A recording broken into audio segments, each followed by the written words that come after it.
देवभूमि देख रहे हैं आप और मैं आपके साथ तरन्नुम जहां शेख। बुलेटिन की शुरुआत करते हैं। पीएम मोदी ने सराहा उत्तराखंड पर्यटन। मन की बात में विंटर टूरिज्म को सराहा है। पीएम ने इस बात का भी जिक्र किया कि किस तरीके से उत्तराखंड में पर्यटक अब पहुंच रहे हैं और सीएम पुष्कर सिंह धामी ने इसका आभार भी प्रकट किया। तो प्रधानमंत्री नरेंद्र मोदी ने मन की बात में उत्तराखंड के पर्यटन, विंटर गेम्स और वेडिंग डेस्टिनेशन के रूप में उभरती पहचान की सराहना की है। मुख्यमंत्री धामी ने राज्य की पर्यटन संभावनाओं को बढ़ावा देने के लिए पीएम मोदी का आभार प्रकट किया है। आपको बता दें कि आदि कैलाश अल्ट्रा मैराथन और विंटर टूरिज्म को भी सराहा है पीएम मोदी ने। और इसी के बाद सीएम पुष्कर सिंह धामी ने एक्स पर पोस्ट कर लिखा कि प्रधानमंत्री ने आज मन की बात में उत्तराखंड के प्रति अपने विशेष स्नेह को प्रकट करते हुए राज्य के विंटर टूरिज्म, साहसिक खेलों और वेडिंग डेस्टिनेशन और तेजी से बढ़ती पर्यटन संभावनाओं का उल्लेख किया है। देवभूमि उत्तराखंड के सतत विकास और संभावनाओं को विशेष पटल पर रेखांकित करने के लिए समस्त प्रदेशवासियों की तरफ से आदरणीय प्रधानमंत्री नरेंद्र मोदी का हार्दिक आभार है। तो आज मन की बात पीएम मोदी की तरफ से किया गया और इसमें उन्होंने उत्तराखंड में बदलते तस्वीरों की बात की है। अब तक उत्तराखंड में कितना विकास हुआ उसका जिक्र करते करते डेस्टिनेशन वेडिंग, साथ ही साथ विंटर गेम्स, क्योंकि हर साल उत्तराखंड में विंटर्स गेम का आयोजन किया जाता है और इसी को देखने के लिए भारी तादाद में वहां पर पर्यटक भी पहुंचते हैं। साथ ही मन की बात में प्रधानमंत्री ने कहा कि किस तरीके से टूरिज्म का सेक्टर उत्तराखंड में लगातार बढ़ता जा रहा है और इसी के कारण उत्तराखंड में लगातार उत्तराखंड की तस्वीर और तकदीर दोनों ही बदल रही है। और इसी के बाद सीएम पुष्कर सिंह धामी ने एक्स पर पोस्ट करते हुए प्रधानमंत्री नरेंद्र मोदी का शुक्रिया अदा किया। उत्तराखंड में विंटर गेम्स का आयोजन भी होना है। देश भर के खिलाड़ी, एडवेंचर प्रेमी और खेलों से जुड़े लोग इस आयोजन को लेकर उत्साहित हैं। स्कीइंग हो या स्नोबोर्डिंग, बर्फ पर होने वाले कई खेलों की तैयारियां शुरू हो चुकी हैं। उत्तराखंड ने विंटर टूरिज्म को बढ़ाने के लिए कनेक्टिविटी और इंफ्रास्ट्रक्चर पर भी फोकस किया है। उत्तराखंड में विंटर गेम्स का आयोजन भी होना है। देश भर के खिलाड़ी, एडवेंचर प्रेमी और खेलों से जुड़े लोग इस आयोजन को लेकर उत्साहित हैं। स्कीइंग हो या स्नोबोर्डिंग, बर्फ पर होने वाले कई खेलों की तैयारियां शुरू हो चुकी हैं। उत्तराखंड ने विंटर टूरिज्म को बढ़ाने के लिए कनेक्टिविटी और इंफ्रास्ट्रक्चर पर भी फोकस किया है। उत्तराखंड में विंटर तो सीएम पुष्कर सिंह धामी ने ये एक्स पर पोस्ट करते हुए प्रधानमंत्री नरेंद्र मोदी का शुक्रिया अदा किया है और साथ ही उन्होंने बताया कि किस तरीके से अब लगातार उत्तराखंड में भी विकास बढ़ता जा रहा है और टूरिज्म के सेक्टर में एक बड़ा बदलाव उत्तराखंड में देखने को मिल रहा है। और इसी को लेकर जो प्रेरणा प्रधानमंत्री नरेंद्र मोदी की तरफ से मिला है उसका शुक्रिया करते हुए पूरे प्रदेशवासियों की तरफ से सीएम पुष्कर सिंह धामी ने एक्स पर पोस्ट किया है और साथ ही सीएम की तरफ से भी कई चीज़ों का जिक्र किया गया।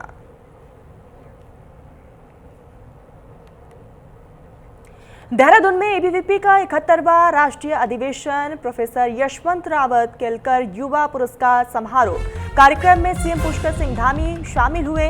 आपको बता दें कि देहरादून में अखिल भारतीय विद्यार्थी परिषद के 71वें राष्ट्रीय अधिवेशन और प्रोफेसर यशवंत राव केलकर युवा पुरस्कार समारोह का आयोजन किया गया, जिसमें सीएम पुष्कर सिंह धामी ने हिस्सा लिया। इस दौरान सीएम धामी ने कहा कि मुझे ये जानकर खुशी हुई है कि इस राष्ट्रीय सम्मेलन में देश के कई राज्यों के साथ साथ हमारे पड़ोसी देश नेपाल से भी कई लोग परिचित कार्यकर्ता के रूप में भाग ले रहे हैं। मुझे भी विद्यार्थी परिषद में रहने के दौरान परिषद कार्यकर्ता के रूप में किए गए सभी कार्य याद आ गए हैं। इस पूरे कार्यक्रम में खुद सीएम मौजूद रहे हैं और इस बीच सीएम की तरफ से अपने पुराने दिन को याद किया गया और सीएम ने कहा कि जब मैं युवा था तो मैं भी इस तरीके से पार्टिसिपेट करता था। राष्ट्रीय अधिवेशन में देश के विभिन्न राज्यों के साथ साथ हमारे पड़ोसी देश नेपाल से भी परिषद के कार्यकर्ता के रूप में अनेक हमारे कार्यकर्ता इसमें सम्मिलित हो रहे हैं। और मैं कल देख रहा था कि वैसे तो जब से यहाँ राष्ट्रीय अधिवेशन की तैयारी प्रारंभ हुई तब से ही मन में मुझे भी अपने विद्यार्थी परिषद के समय के किए हुए जो कार्यकर्ता के रूप में जो परिषद के कार्यकर्ता के रूप में समाज में छात्र जीवन में जो काम किया वो सब स्मरण में आया। लेकिन जब यहाँ विद्यार्थी परिषद का अधिवेशन की तैयारियां प्रारंभ हुई और मनोज जी और एक मैं बीच में आशीष जी ने यहाँ पर पूरी टीम के साथ यहाँ पर बैठक करी तैयारियों के लिए, मुझे उसमें भी जाने का सौभाग्य प्राप्त हुआ। तो सच में अपने आप में मेरे लिए बहुत एक अलग प्रकार का स्मरण था जिसको शब्दों में कह पाना कठिन था। 1 और 2 दिसंबर को चंपावत दौरे पर रहेंगे मुख्य सचिव। मुख्य सचिव के दौरे को लेकर प्रशासन ने अपनी पूरी तैयारियां यहां पर कर रही है। मुख्य सचिव का दौरा काफी महत्वपूर्ण माना जा रहा है। आपको बता दें कि लोहाघाट के सरयू लिफ्ट पेयजल योजना पर भी चर्चा होगी। मायावती कोलीढेका झील एबर्ट माउंट का भी दौरा करेंगे। विकास कार्यों के बारे में अधिकारियों से भी जानकारी लेंगे। उत्तराखंड के मुख्य सचिव 1 और 2 दिसंबर को चंपावत जिले के दौरे पर हैं और मुख्य सचिव का ये दौरा बेहद महत्वपूर्ण माना जा रहा है। मुख्य सचिव के दौरे को लेकर चंपावत जिला प्रशासन तैयारियों में जुट गया है। बताते चले कि 1 दिसंबर मुख्य सचिव आनंद वर्धन सुबह 11 बजे बनबसा पहुंचेंगे और चल रहे कई विकास कार्यों की अधिकारियों के साथ समीक्षा बैठक करेंगे। 2 दिसंबर को मुख्य सचिव गोलू मंदिर और बालेश्वर मंदिर के दर्शन करने के बाद जिलाधिकारी कार्यालय सभागार में अधिकारियों के साथ एक महत्वपूर्ण बैठक भी करने वाले हैं और इस बैठक के जरिए अब तक कितना विकास हुआ उसको लेकर बातचीत होगी। आगे दिशा निर्देश भी दिए जाएंगे जिसमें मुख्यमंत्री की घोषणाओं को यहाँ पर उस पर बात की जाएगी और साथ ही साथ जो है मुख्य सचिव का ये दौरा चंपावत जिले के विकास कार्यों को लेकर काफी महत्वपूर्ण माना जा रहा है। तो 1 और 2 दिसंबर को ये दौरा है और इस दौरे को लेकर प्रशासन की तरफ से अपनी तैयारियां देखी जा रही हैं। दूसरी तरफ विकास कार्यों की समीक्षा भी करने वाले हैं। अधिकारियों के साथ खास तौर पर बैठक भी होगी महासचिव की और महासचिव की तरफ से तमाम दिशा निर्देश दिए जाएंगे। आगे का रोड मैप भी तैयार किया जाएगा।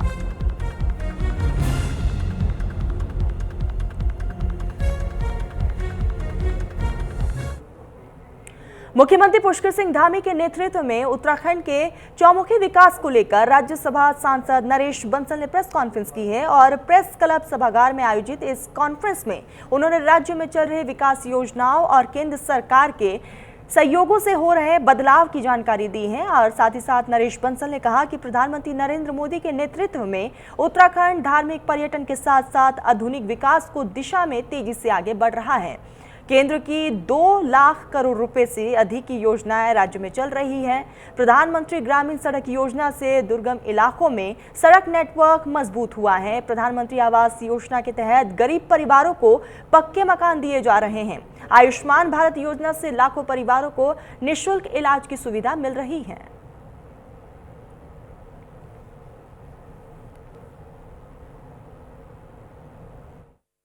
जो योजनाएं चल रही हैं, जिस जिस क्षेत्रों में हमने सफलताएं प्राप्त की हैं, उस सब को आपके माध्यम से सामान्य जनता तक पहुंचाया जाए, इसकी दृष्टि से पत्रकार वार्ता थी। मैंने बताने का प्रयास किया है कि 10 करोड़ का लोन लेकर के राज्य का प्रारंभ हुआ। आज जो बजट पहले बार में 12,000 करोड़ का था, आज 1 लाख करोड़ से ज़्यादा का है। हमारी पर कैपिटा इनकम 2,74,000 रुपये, वो भी 25 वर्षों में 17-18 गुना बढ़ी है और राष्ट्रीय औसत से ज़्यादा है। खबर सितारगंज से है। सितारगंज में आंगनबाड़ी कार्यकर्ताओं ने अपनी मांगों को लेकर धरने पर यहां पर बैठ गई हैं और धरने पर सैकड़ों की संख्या में आंगनबाड़ी महिलाएं मौजूद रहीं और इसी दौरान यूनियन की जिला अध्यक्ष रुक्मणी धामी ने कहा कि हमारा मानदेय बढ़ाया जाए और हमें हर जगह के कार्य करने के लिए यहां पर दिए जाते हैं। पोलियो ड्रॉप, टीकाकरण, जनगणना जैसे कार्य भी हमें दिए जाते हैं। अलग अलग विभागों के कार्य हमें करते हैं, लेकिन हमारा मानदेय हमारे हिसाब से नहीं है। इसलिए हम चाहते हैं कि हमें प्रतिदिन 800 रुपये दिए जाएं, महीने की सैलरी हमारी 24,000 दी जाए और रिटायरमेंट होने पर हमें 10 लाख रुपये दिए जाएं, जिससे हम अपनी आजीविका सरलता से चला सके। उन्होंने बताया कि अगर हमारी मांगें पूरी नहीं हुई तो हम अनिश्चितकालीन धरने पर बैठेंगे, वरना कोर्ट का दरवाजा भी खटखटाएंगे। मानदेय वृद्धि को लेके और रिटायरमेंट के समय हमें 10 लाख रुपए महिला कोष से ही मिलना चाहिए, जो हमारा 100 रुपए कार्यकर्ती सहायता का कटता है 2016 से। और 2016 से करता है। हमारी सिर्फ 2 मांगों को ही लेके बैठे हैं। रिटायरमेंट के समय 10 लाख रुपए और क्या कहते हैं, और हमारा मानदेय 800 रुपये प्रति डे और 24,000 रुपये महीने की वजह से बैठे हैं। 9,000 में हमारा घर नहीं चलता है। बाल बच्चे इतने बड़े कोर्स कराए, पढ़ाए, क्या करें, सब इसी पे निर्भर है। इसलिए हम चाहते हैं कि सरकार हमारी आवाज़ जल्दी सुने। मानदेय में हमारा तो भरण पोषण नहीं हो पाता है। हमारे इस विभाग में कई विधुर महिलाएं भी हैं जिनका भरण पोषण इसी मानदेय से चलता है, जबकि ये मानदेय बहुत ही कम है। हम चाहते हैं कि 24,000 हमारा मानदेय हो और हमारी मानदेय में जल्द से जल्द बढ़ोतरी हो। हरिद्वार में 2027 के अर्धकुंभ बताने को लेकर सियासत अब लगातार गर्माती नजर आ रही है। सीएम धामी ने अखाड़ों के संतों के साथ बैठक कर यहाँ पर सनातन की तिथियां घोषित की हैं, जिसके बाद कांग्रेस ने सरकार पर धार्मिक परंपराओं से छेड़छाड़ का आरोप लगाया। अब इस मुद्दे पर बीजेपी और कांग्रेस आमने सामने आ गए हैं। आखिर पूरा मामला है क्या, रिपोर्ट के जरिए हम आपको बताते हैं।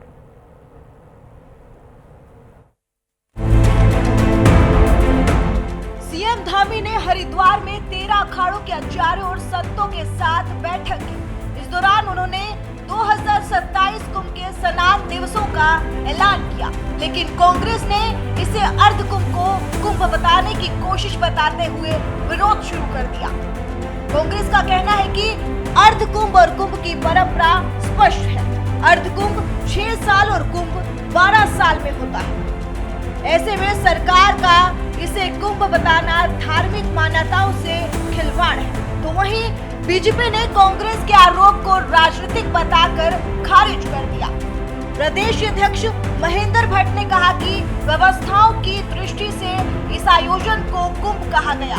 6 और 12 साल वाले दोनों आयोजनों को कुंभ ही कहा जाता है, इसलिए कांग्रेस को आपत्ति नहीं करनी चाहिए। उन्होंने कहा कि इस बार भी करोड़ों श्रद्धालु पहुंचेंगे और आयोजन भव्य रूप से कराया जाएगा। जो 6 वर्ष में होता है उसको भी कुंभ ही कहते हैं, 12 वर्ष वाले को भी कुंभ ही कहते हैं। इसलिए नाम की शब्दावली में पढ़ना नहीं चाहिए। कुंभ की व्यवस्था कोई अर्ध के दृष्टिकोण से नहीं बनती है। कुंभ की व्यवस्था बनेगी तो उसी आधार पर बनेगी जिस आधार पर कुंभ का आयोजन 12 वर्ष में होता है। इसलिए व्यवस्थाओं की दृष्टि से अगर उसे कुंभ कहा जा रहा है तो कांग्रेस पर उस पर आपत्ति नहीं करनी चाहिए। ये जो कुंभ होगा ये भी कुंभ की भाव के साथ ही वहाँ स्नान होंगे, शाही स्नान होंगे। बड़ी संख्या में करोड़ों की, मैं करोड़ शब्द लेकर रहा हूँ, पिछली बार करोड़ की संख्या का पारा हुआ है। तो इसी संख्या में अगर लोग आते हैं, श्रद्धालु आते हैं, तो हम इस कुंभ को भी बहुत व्यापक रूप से संपन्न कराएंगे। बीजेपी की सफाई पर कांग्रेस ने और तीखे हमले किए। कांग्रेस प्रदेश प्रवक्ता शीशपाल सिंह बिष्ट ने आरोप लगाया कि बीजेपी अपनी सुविधा के अनुसार धर्म की व्याख्या कर रही है। शास्त्रों के अनुसार अर्धकुंभ और कुंभ अलग अलग होते हैं। धर्माचार्य भी सरकार की इस शब्दावली से नाराज है, लेकिन बीजेपी राजनीतिक लाभ के लिए परंपराओं को तोड़ मरोड़ रही है। कि भारतीय जनता पार्टी ने न जाने ये कहां से समझ लिया है कि जो वो कहेगी वही बात सही है और धर्म की पूरी ठेकेदारी उसके हिसाब से है। आज पूरे सनातन धर्म की भाजपा मनमाने तरीके से व्याख्या कर रही है। जो काम हमारे शंकराचार्यों का, हमारे धर्माचार्यों का था, आप देखिए कि जिस तरीके से अर्ध कुंभ को कुंभ बताने का प्रयास किया जा रहा है। सरकार की आप साइटों पे चले जाइए, वहाँ पर भी जो है आप अर्धकुंभ को कुंभ बताने की कोशिश कर रहे हैं। इससे हमारे धर्माचार्यों ने भी अपना आक्रोश व्यक्त किया है। अब भले ही जो है भाजपा मैनेजमेंट करके आक्रोश को कम करने का प्रयास कर रही हो। अर्धकुंभ को कुंभ कहे जाने पर उठी यह राजनीति अभी और गर्म हो सकती है, क्योंकि दोनों दल अपनी अपनी दलीलों पर अड़े हैं। अब देखना होगा कि सरकार इस विवाद पर कोई स्पष्टीकरण देती है या सियासी टकराव आगे बढ़ता है।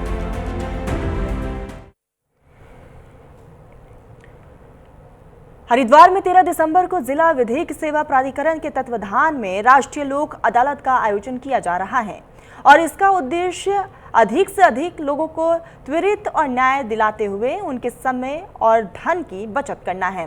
लोक अदालत में वाद और विवादों का निपटारा दोनों पक्षों की आपसी सहमति और समझौते के आधार पर किया जाएगा।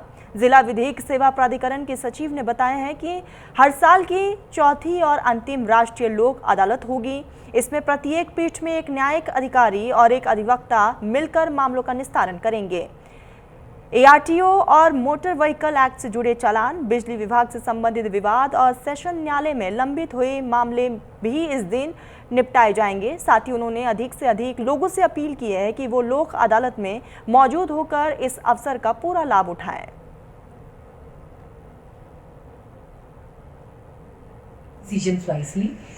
क्योंकि ये लाइफ जिसे कहते हैं ना, बहुत ही अच्छे कार्यों के लिए मिली है, और वहाँ अगर हम इसे नशे की लत में झोंकते हैं तो कहीं ना कहीं हम अपने लाइफ का ये जो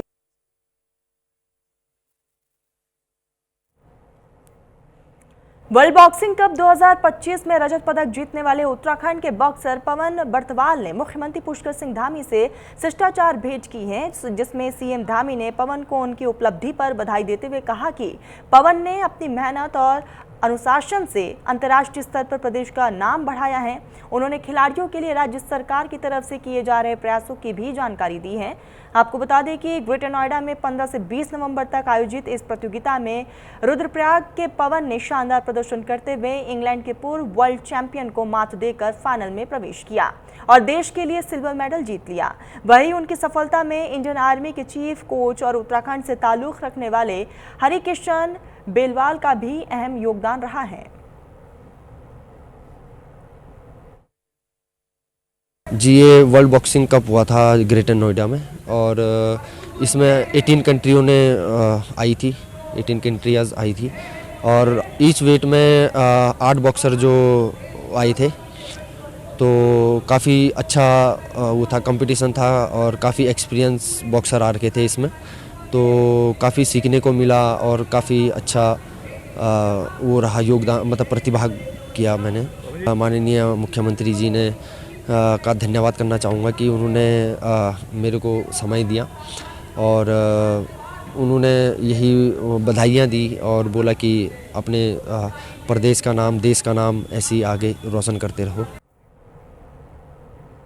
तो वही रुड़की में जिला अधिकारी के निर्देश पर परिवहन विभाग, पुलिस और लोक निर्माण विभाग की संयुक्त टीम ने ARTO प्रशासन के नेतृत्व में राष्ट्रीय राजमार्ग के हरिद्वार फेरूपुर खंड का विस्तृत निरीक्षण किया है और टीम ने सड़क सुरक्षा, यातायात दबाव और दुर्घटना संभावित स्थलों का मूल्यांकन भी किया है। निरीक्षण में देश रक्षक तिराहा और बूढ़ी माता मंदिर तिराहा, Raja garden, mango farm, S band और जिया पोटा क्षेत्र में यहाँ पर अत्यधिक ट्रैफिक दबाव पाया गया है। वहीं कई आबादी वाले हिस्से में अतिक्रमण मिलने पर इसे हटाने के लिए प्रस्ताव भी तैयार किया गया। स्कूलों और घनी आबादी वाले क्षेत्रों के पास स्पीड लिमिट और चेतावनी चिन्ह लगाए जाने की जरूरत भी करार दिया।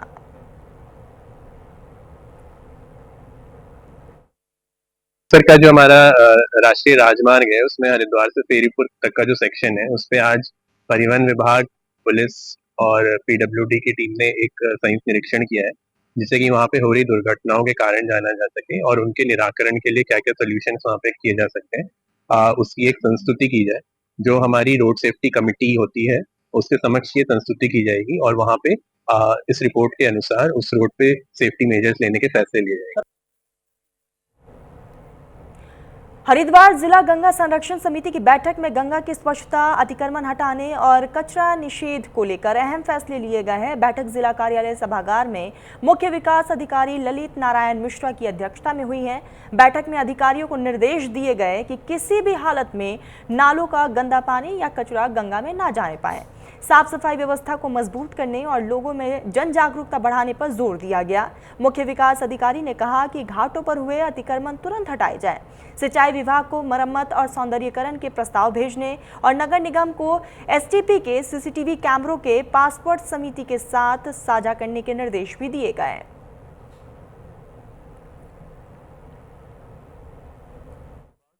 जिला स्तरीय गंगा समिति की बैठक थी जिसमें हम ये देखते हैं कि जो हमारा परफॉर्मेंस है वो अप टू द मार्क जा रहा है नहीं जा रहा है, जिसमें जो सीवेज है वो उसको टैप करने की बात रहती है और जो उसमें पैरामीटर्स हैं कि जब वो ट्रीटमेंट के बाद निकलेगा तो वो पानी जो है वो अकॉर्डिंग टू स्टैंडर्ड जो मानक है उसके अनुकूल है नहीं है। दूसरा इसमें रहता है कि जो हमारे गंगा के किनारे साफ सफाई की व्यवस्था है, खासतौर से अगर हम बात करें कि जो रिवर बैंक्स हैं, घाट्स हैं, उनको मॉनिटर करने की व्यवस्था होती है। इसके अलावा जो अतिक्रमण है खासतौर से गंगा जी के किनारे, उसको समय समय पर हटाए जाने के लिए कार्रवाई की जाती है। देवभूमि में फिलहाल बस इतना ही। देश और प्रदेश की तमाम बड़ी खबरों के लिए आप देखते रहिए न्यूज़ इंडिया।